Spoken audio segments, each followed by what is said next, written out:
Harrow stared at the readouts, disbelief in his eyes. Off the charts. We're pulling energy from... Captain, I don't even know where it's coming from. The Aegis didn't just reboot the ship, it rewrote it. The Resolute's armor began to ripple, nanofibers weaving into a living lattice that could adapt to any attack. Weapon systems expanded, their barrels reshaping into configurations the enemy had never seen. Engines purred with an impossible hum, bending space at the ship's whim. The Resolute was no longer a frigate. It was something new, something more.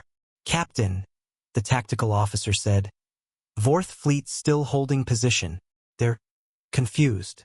Let's remove the confusion, Mara replied. Weapons free. The Resolute surged forward, moving faster than its original specs should have allowed. The first shot it fired wasn't plasma, rail, or missile. It was a beam of pure coherent energy. So focused it sliced the nearest Vorth cruiser clean in half. The Vorth flagship shields collapsed under a single volley. Mara didn't even need targeting assistance. The ship itself seemed to want to fight.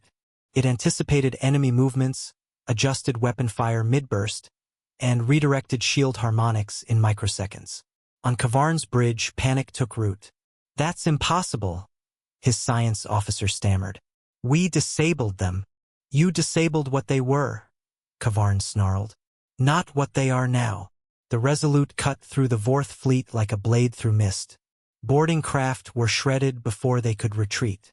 Capital ships exploded in bright, silent flowers. Every shot the Vorth fired bent harmlessly around the Terran vessel or was swallowed by its adaptive shields. And then, as if to hammer the point home, Mara opened a channel to all Vorth ships.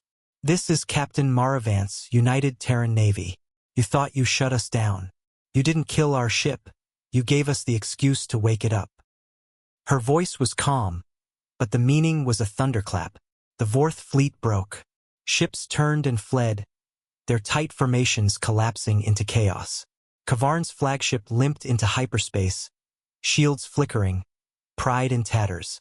The Resolute floated alone in the battlefield's aftermath, surrounded by the wreckage of what had once been a superior force. On the bridge, Mara leaned back in her chair. Status. All systems stable, Harrow said, still staring at the Aegis readouts like they were magic.